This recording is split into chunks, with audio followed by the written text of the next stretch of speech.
All right, and welcome back to the Omnia Sol Art Show. Today we are joined by Ethan, also known as Cranky Breakfast Baby, who is an artist, a poet, an interactive poet. How do you describe your work? Like, if you were to present yourself, like, I'm Ethan, I'm Cranky Breakfast Baby.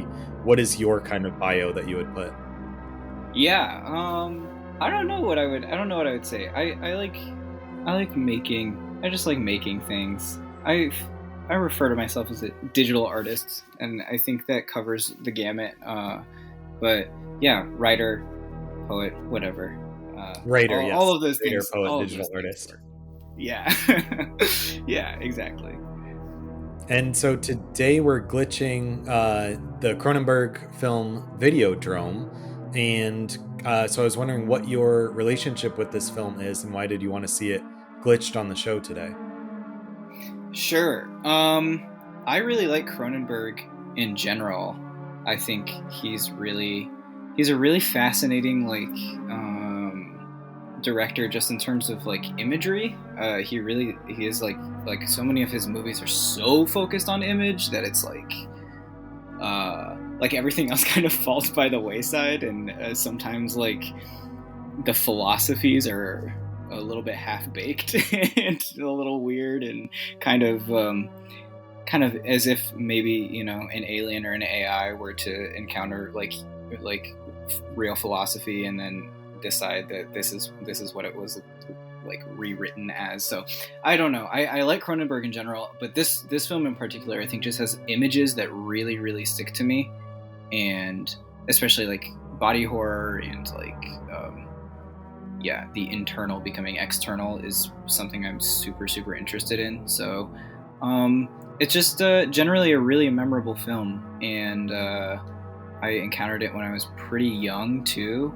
So it scarred me in a really wonderful way, I think. So yeah.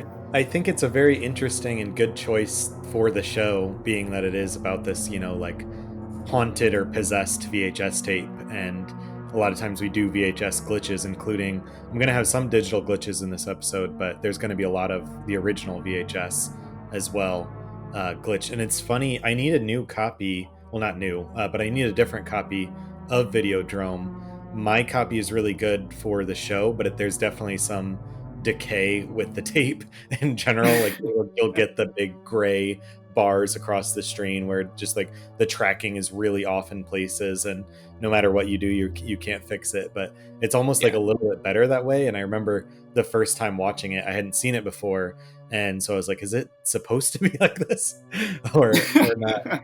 And It's yeah, in it's kind one of of those movies.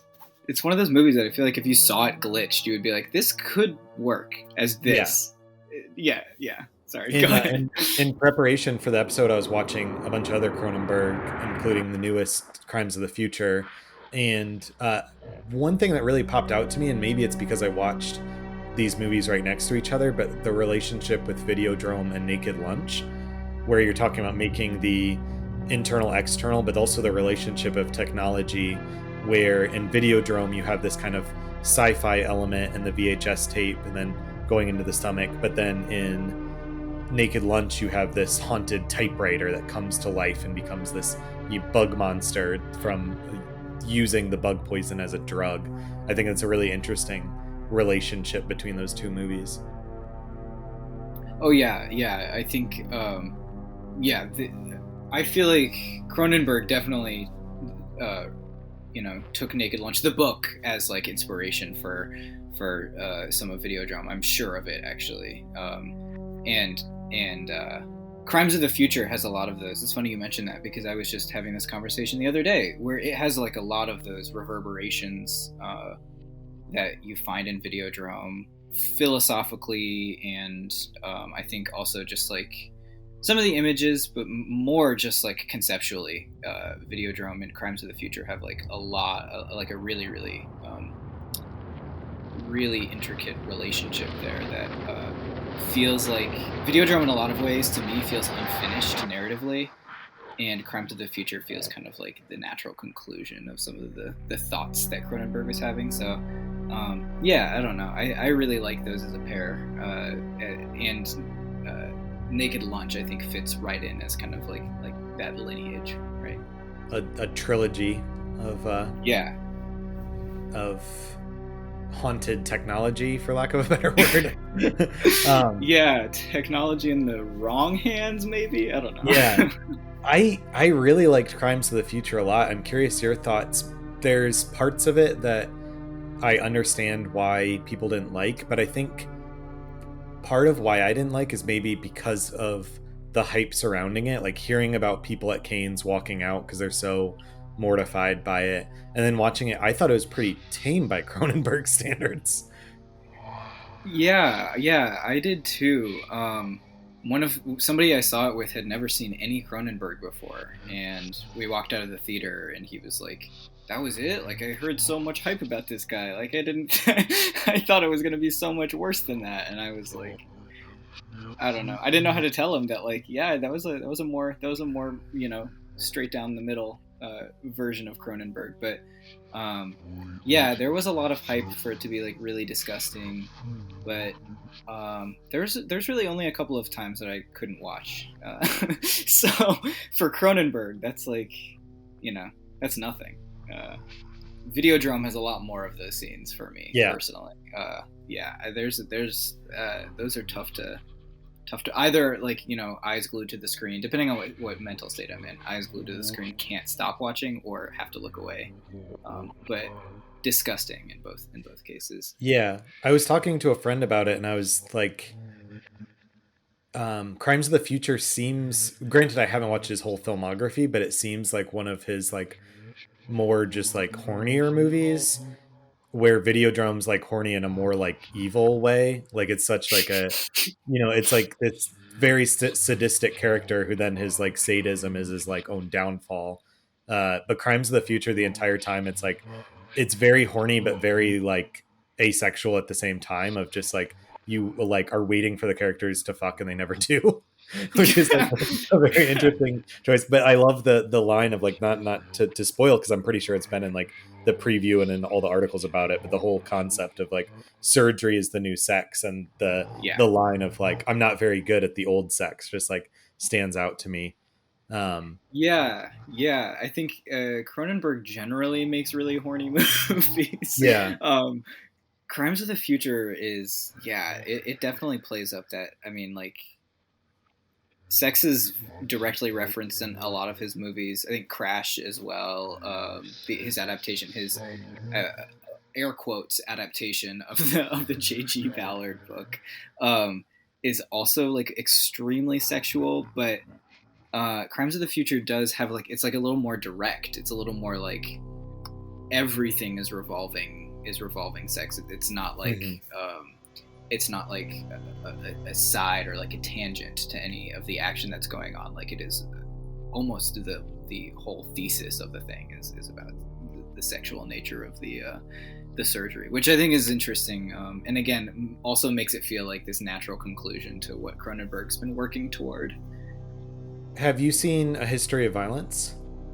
I have not seen A History of Violence. It is high on my list, but I have not seen it yet. It's one on my list too because I read the comic book in 2014 and I really really liked it. Like it's a pretty short graphic novel, but really good. And I feel like of all the hands that adaptation could be in, Cronenberg's great. But it's another one with Viggo Mortensen. So I love that pairing together. But then also it's one that I need to add to my personal collection, but it's very difficult to find because it's the last VHS tape that was ever made. And oh wow. so I think the VHS came out in 2006, but it was the last one that they ever made before completely switching to DVD, which I think is one, so it makes it very difficult to find because everyone on eBay is trying to upsell it for like $40 to $100 of it's the last VHS ever made.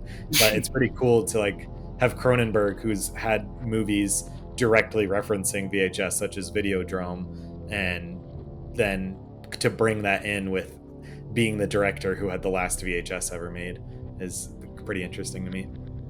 That's a really cool trivia fact. I didn't realize that.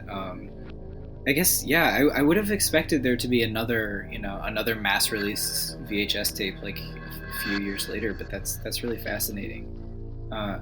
Viggo Mortensen's, I've heard his performance in that film is really, really crazy. I thought his performance in Crimes of the Future was also kind of wild.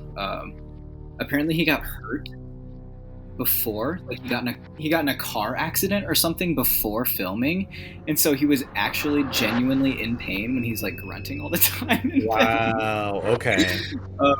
That puts a whole new perspective on it. Yeah. Yeah. It makes me want to see more of him, because I've heard his performances and some other stuff are like, yeah, similarly like very strange and kind of alien. His drip when he goes outside too is just incredible. Just the shaved eyebrows with the ninja mask, just like so. I don't know how to put it into words, but just so evil, but as like aesthetically I don't know. It's really good. Evil, like, yeah. He is like I want to follow. I want to go to that rave wherever he's going. I want to follow him. See a guy with a bunch of ears. Yeah. He is. He does have like super villain vibes, like the final boss after the final boss kind of vibes. Yeah. the anti-hero who ends up betraying, aesthetically, not necessarily in the story. Yeah.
What they started.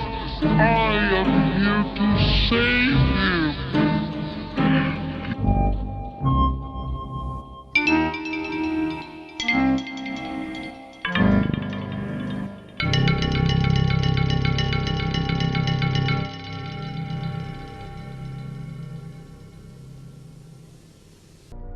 So I guess to transition, tell us about your art. How did you get started with kind of interactive writing, poetry, digital art, that whole world? Sure. So yeah, I really like video games a lot. I play a lot of games all the time. And then like I'm the type of person that plays a lot of narrative games.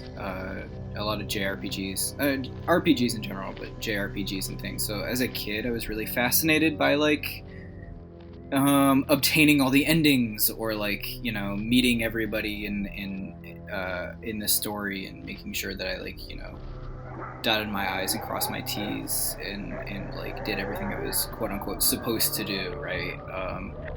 When playing a game. And role playing in that way, and then also I got into D&D as I got older too, just like with friends in high school and college. So all of these things I think sort of like informed my growing up. On top of also like really enjoying literature and books, and that's what I studied in like undergrad. And so all of those things I think led me to like interaction as like a form of interacting with literature, or with like things that were a little bit harder than just like narrative. Is imagining an audience or a user interfacing with a poem or a piece of non-narrative or non-linear kind of art that I feel like it's not always super accessible. So there's a long list of interactive work that kind of does this sort of thing, but rarely do I find something that strikes me that is like not narrative in this way. So I think that's how I got to interaction. And then like some of the digital art stuff, I similarly like really wanted to make my own video games, and so I taught myself how to code certain basic languages and things like that. So I figured out how to make my own little games, and that was exciting for me, and that sort of just like spiraled into photo editing and like layered images, and I just like always appreciated art, and so I've always and I guess I also like have shot photos for a really long time, and so learning how to code, shooting photos, and then just like my general ethos of always searching for the limits of things, pushing things as far as they'll go, led me to kind of what I do now, which is, I don't really know how to describe it, but which is I think I'm always searching for some sort of like breaking point, and whether that be technology or narrative or poetry / literature, that's kind of where I'm at. So welcome to the amalgam.me. Yeah, welcome. It's great. It's great. So I will obviously link it in the show notes, but for describing it here, it is your website, but it's very interactive. There's multiple, like, there's so many things to click, and like you click one and there's an animation, you click another part and there's a story that becomes sort of like a choose your own adventure, where there's certain bolded out words to click, and I think there's even just like hidden stuff too, that if you're just exploring with the mouse, you'll find. other kind of layers in there. So what was the kind of thinking behind that project? How did you get started with it? Sure. Yeah, so welcome to the Amalgam. The Amalgam started as many different pieces. I was given a prompt to write about, like, after something happens, to write about, I guess, the wording of the prompt was really strange, but essentially what it boiled down to was writes about after something significant has happened in your life, like how you dealt with after the aftermath of something, which I think is a really interesting way of thinking about going about creating a narrative. So that really struck me, and I beat my head against that for like a really long time, and then decided that, like, well, I know how to do interactive stuff, I know how to do I know how to present this in a digital way, so that is the Amalgam. I think idea came from that seed of, like, writing about after. Every part of that I view as like an after something significant has happened in my life personally. So I came upon a lot of those ideas were just like deeply inspired by other digital writers. I'm sure people listening might know Kitty Horror Show, or there's a really, really wonderful game called 90 Days by Meg Giant. There's just like My Father's Long Legs is another one I'd like to shout out. Those are all just like deeply inspirational to me. And so kind of figuring out how those people use the interactive format, and then that prompt as well as focusing on like recovery, I guess is maybe what I would describe it as, or the steps that follow, because I feel like there's so much art made about big things that happen, and there's less that are made about what happens after everything cools down. So I became really interested in those ideas in concept.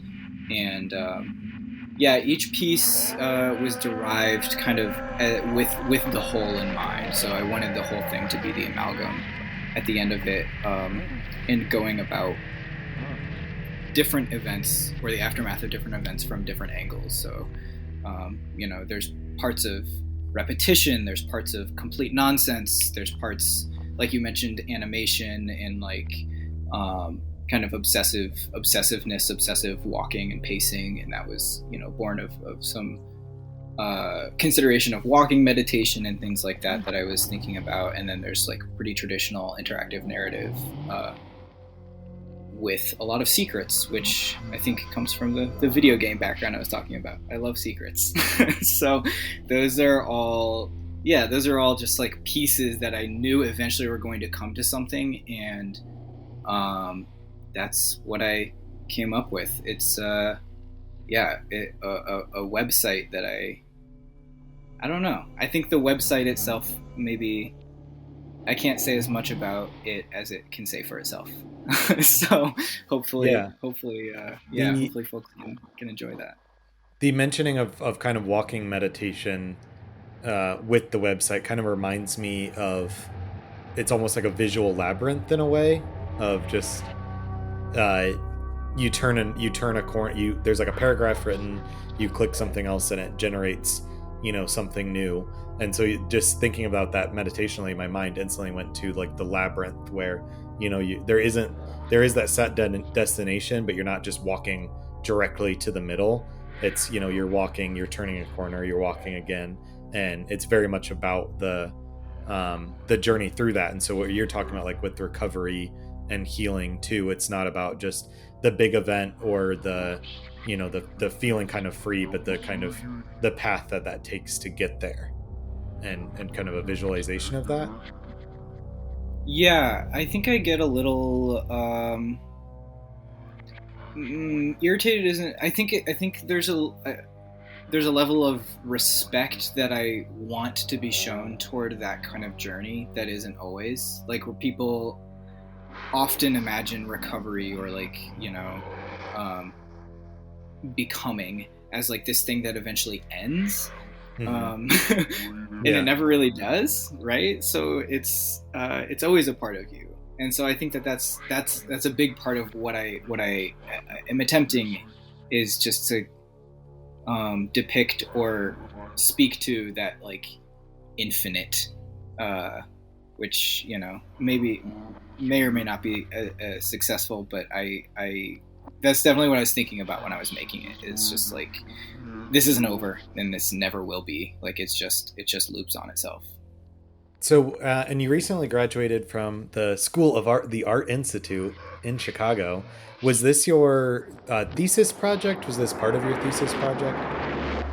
Yeah, this was part of my thesis. I also gave a presentation. I guess that was a part of the thesis requirement. But yeah, so this was what I turned in and put my name on as my thesis. It just got put in the library, so I think it might be, forever archived there in the library, the Flaxman Library. So yeah, I just got that email. It was really weird. I don't know how it's categorized or whatever, but yeah. So with it being an interactive website, how did you present it to people in the sense of like get people to interact with it? Was like a computer set up like in a gallery space, or what was the kind of thought behind how to do that? So I was in the writing program at SAIC, which I think allowed me to do a project like this more than maybe other programs may have, which I think was great, and why I probably ended up in the writing program, because I could, as with a lot of other things, people are working on long form novels and collections of poetry and things. So there was always this, in workshops at least, there was always this sense of, sending things ahead of time to everybody else so you could interact with it on your own.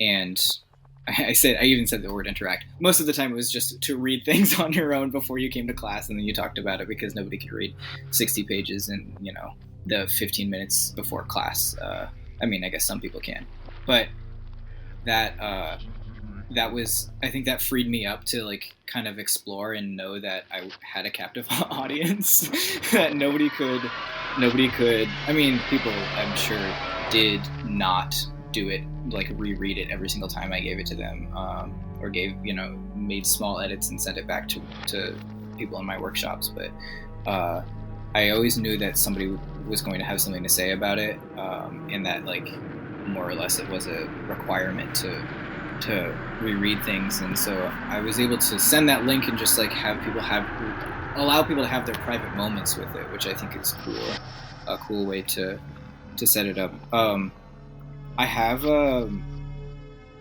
lot of ideas about how to make this into a gallery exhibition of sorts that sort of mirrors what you're talking about, like a labyrinth, kind of making that a physical space.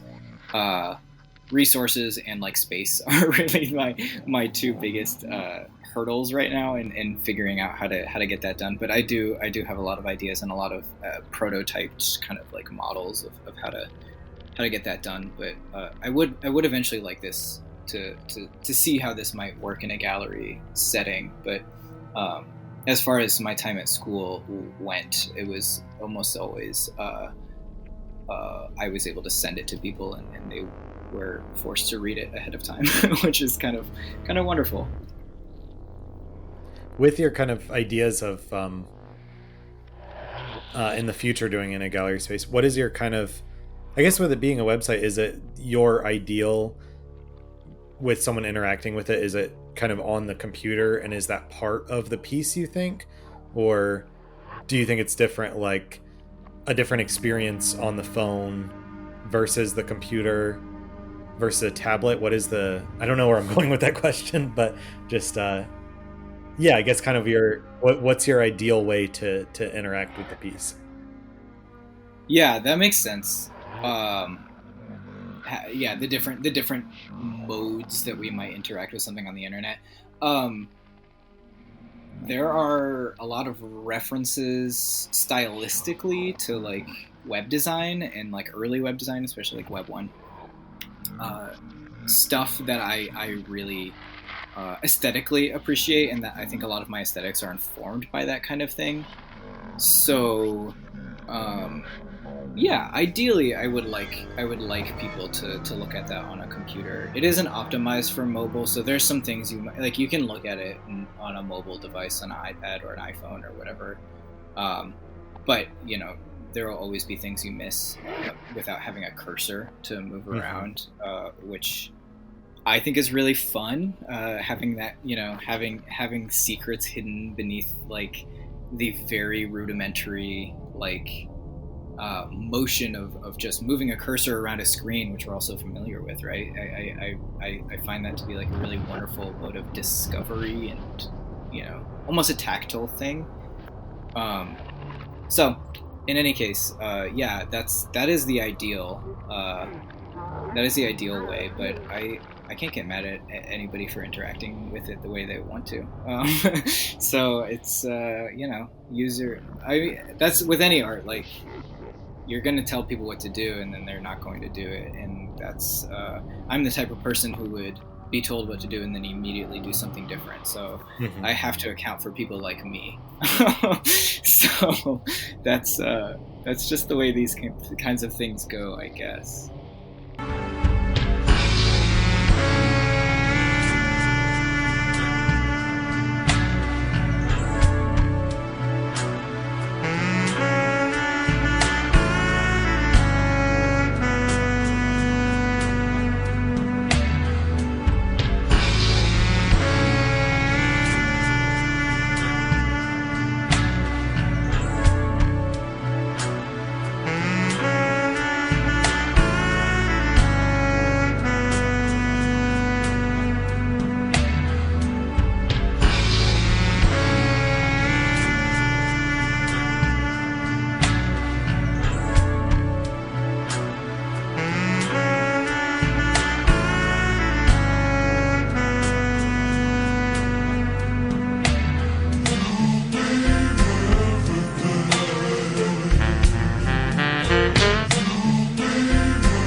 What kind of new stuff do you have in the works?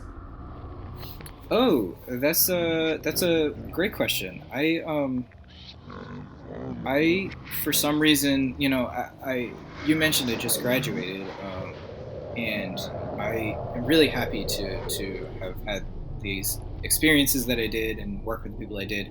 But school's school, it's it's hard and long, and you do a lot of it while you're there. So I was really relishing like not doing anything for a little while, uh, which felt so good. But inevitably, the forces of my own mind come back to haunt me, and so I have to make something. So recently, I've been doing. I actually will probably begin to sell these fairly soon. I've been doing these little artist books, just like 3.5 by 5.5 little like notebook things, these teeny tiny little books with like varying amount of pages, but somewhere between like 40 to like 60 pages, where I'm writing and drawing and collaging inside of them, just to like make a succinct, have the constraint of the page, have a constraint of a certain number of pages, make either a narrative or like complete a thought in those pages, and link that to whatever images I'm thinking about. And so I have a bunch of these ready to go, but I don't know. Commodifying my art has always been a weird thing for me, but that is something that I've been working on, and I've really enjoyed doing, and without the idea of like ever wanting to sell them, but we're just talking to people about it and deciding this might be a way to actually like get people to have my art, and imagining that people might like. It's the same thing as the website, right? Imagining that somebody holds in their hands or looks at their screen and like has something that I've made, and they go through it on their own time and in their own private moments, is really, really wonderful to me. That's like how I would want an audience member to interact with my work, and so that's what I've been doing recently. And well, I definitely I've gotten a lot of. Yeah. Okay. Yeah. All right. That sounds awesome. I really love collage work, and also like bookmaking and that sort of thing. And I love artist books. With your kind of collage, what is kind of some of your sources? Is it also just kind of found material? Is it anything specific? Like, oh, I got to get National Geographic, or I got to get an encyclopedia, that sort of thing. Like, what do you look for to cut up when you're doing cut up stuff? Yeah, I find, well, my first forays into this were using photos. So I've done a lot of like analog photography, and using like photos that didn't turn out, or like photos that I reprinted because I didn't like, the lighting, or I didn't dodge here or burn there or whatever, and just using those like scraps instead of throwing them in the trash, I would just cut them up. And sometimes they look like garbage. They're just like, a square of white paper or black paper or whatever. But that's kind of like how I began doing it. So I still do that to some extent.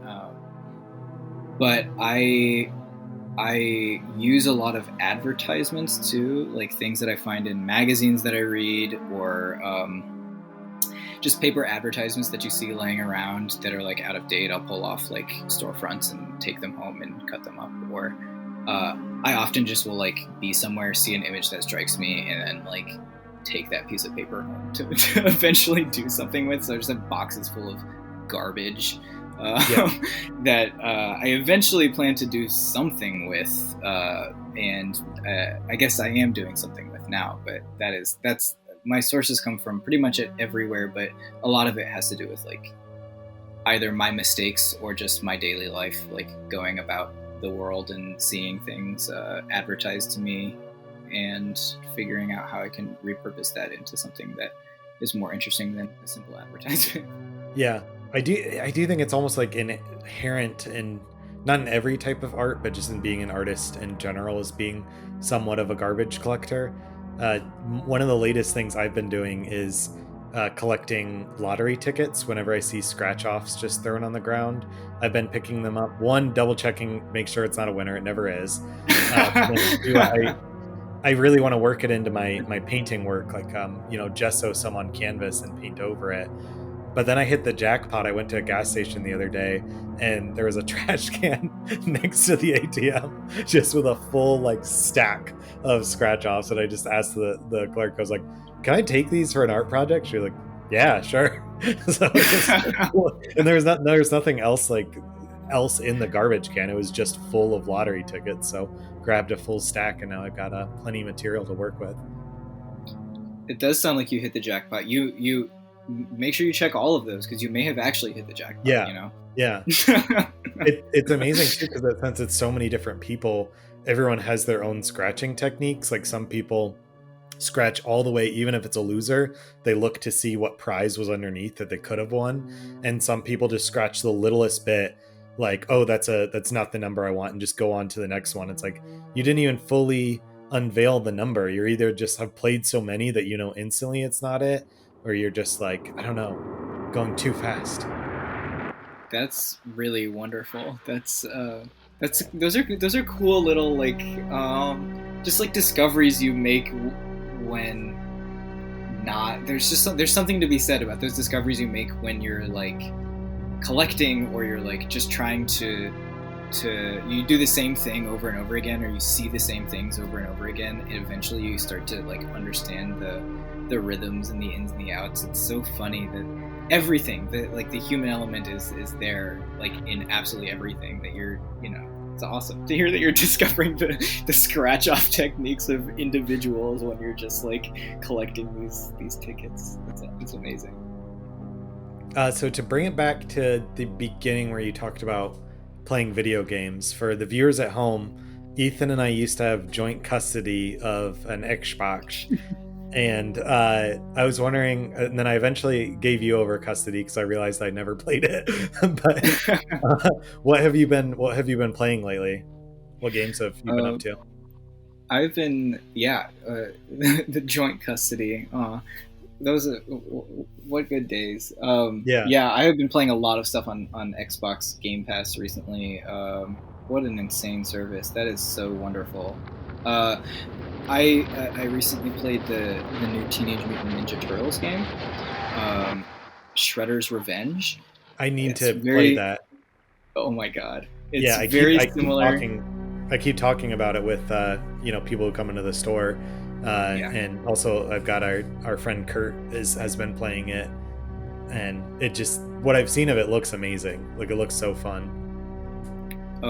That's good to know Kurt's playing it. I'll have to ask him what he thinks, because I had a blast. I 100%ed it, and I rarely do that with games these days because there's just so much to play, But yeah, that game was really, really fun. I have a fondness for beat 'em ups, especially Turtles beat 'em ups. I just like, I really love those games a lot, and so I went through that game pretty diligently, and like.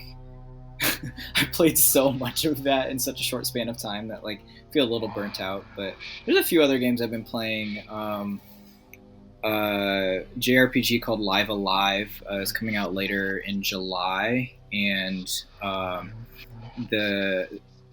they just released a demo for it for partial bits of 3 of the like chapters in the game, and so I've been playing that demo a bunch, just like.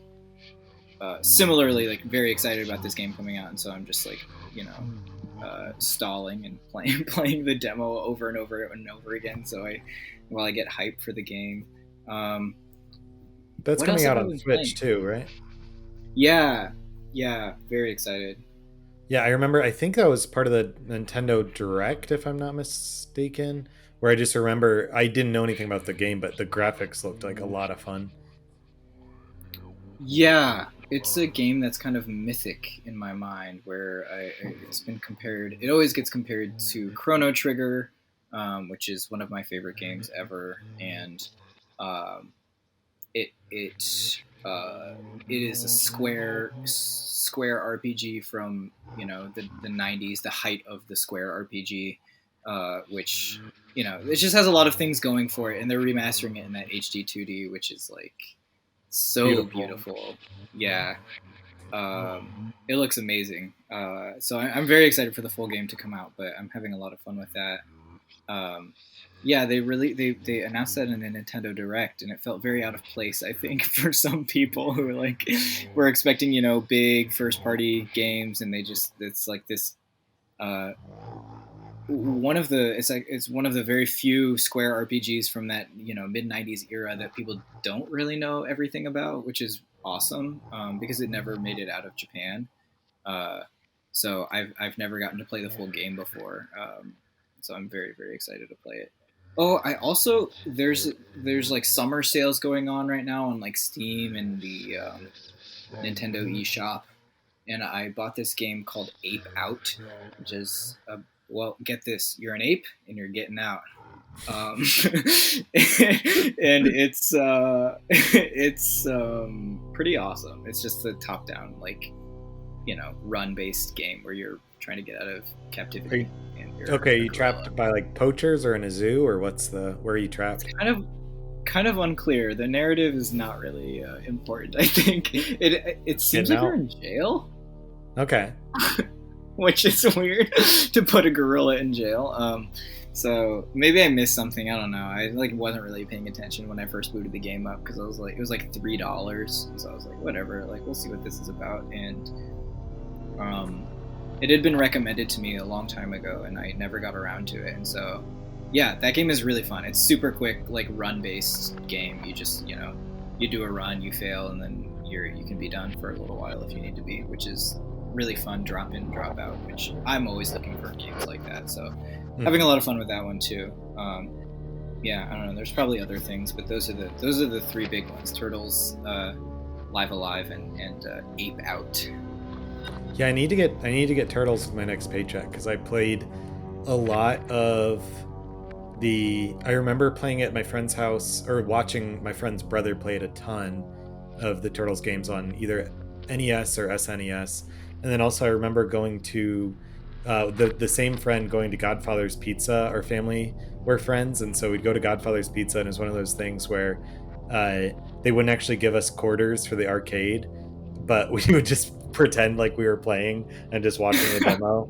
I remember specifically the Turtles and I think Mortal Kombat and like Contra, all just like pretending to play. And it's almost like when the kind of archetype of like giving your little brother the controller that's not plugged in. It was very much that of, yeah, just go play at the arcade. But we weren't actually playing, but we were still having a blast. Who was your favorite turtle? I am, I think this makes a lot of sense in retrospect. And I think a lot of people either love him or hate him. I'm a Donatello guy. Nice. Donatello does machines. Yeah. Like, the nerdy guy. I like purple a lot as a kid too. So yeah, the nerdy guy who works on machines and wears purple. I don't know. My dad got me this like, I think he just like went to Lowe's and got like a wooden rod, and I put tape in the middle to pretend I was Donatello. Amazing. My brother really liked Leonardo, and so he got like toy stores and stuff. My dad just went to Lowe's and got me a freaking dowel rod. Pretty awesome. I may have told you this story before, but my favorite as a kid was always Leonardo, because whoever the strong leader character was, that's how I chose. So like the dorkiest character, Leonardo. With X-Men, it was Cyclops. Just whoever I thought was like the leader of the group, the Red Ranger. That's my favorite. But with Teenage Mutant Ninja Turtles, my parents couldn't tell the difference. So they would always buy me Donatello stuff. But, I was very thankful to have it, and I never wanted to complain. So there's so many like kid pictures of myself and my friend Douglas, and he's in his Michelangelo pajamas, which is his favorite, and I'm in my Donatello, even though Leonardo's my favorite. I had the bike helmet too with the purple like bandana and everything on it. It was a big thing in the 90s to have the Teenage Mutant Ninja Turtle bike helmet. But looking back, like Donatello is super cool. The fact that he makes all these inventions and stuff. I think kids might not have liked him as Jessica just because of the bow staff, which granted you can do a lot with, but it's not as sharp as a sword or a sai, and he's not the party dude like Michelangelo, which kids are going for. He doesn't eat so much as he gets sick every episode. Yeah. Nunchucks are also just like objectively very cool, so I get it. Michelangelo people totally get it. So before we close out, is there anything else you want to kind of leave the viewer with? Obviously, plug your stuff. We've got the welcome to the amalgam.me. They'll be linked in the show notes, and anything else you want linked in the show notes. Instagram, Cranky Breakfast Baby, we can link. What do you want the people to know? Yeah. So, welcome to the amalgam.me. That's my website project that I've been working on for a while. It's more or less finished. And then my Instagram, cranky.breakfast.bby. And I mentioned the artist books. I think I'll probably be selling those here in a couple of weeks on through Instagram. So, I'm not professional enough to have any kind of storefront set up. So I hope I'll just get messages about them or whatever and send them out to people or deliver them to my friends. So, other than that, I mean, I don't really have a whole lot else going on. That's like, if there's anything I've got going on, you'll be able to find it through those channels. So. Awesome. Well, thank you so much for being on the show. Thank you for having me. I really appreciate it.